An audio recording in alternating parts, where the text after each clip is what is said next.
Dashers are generally classified as independent contractors, not employees. This means you will receive a 1099 NEC form, not a W-2. The 1099 NEC reports your earnings as non-employee compensation. As an independent contractor, you're responsible for self-employment taxes and reporting income on Schedule C. While there have been legal challenges about reclassifying gig workers, DoorDash currently maintains its classification.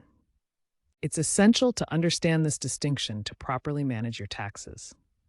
While you won't find a W-2, locating your 1099 NEC form on the Dasher app is straightforward. First, log into the DoorDash Dasher app. Then, navigate to either the Earnings or Account tab.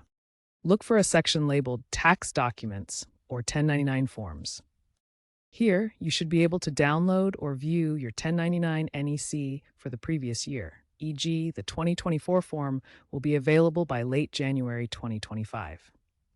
Remember to report this income on your tax return and deduct any eligible business expenses, such as mileage, 65.5 cents per mile in 2024, rates adjusted annually. Keep accurate records and consider consulting a tax professional for personalized advice.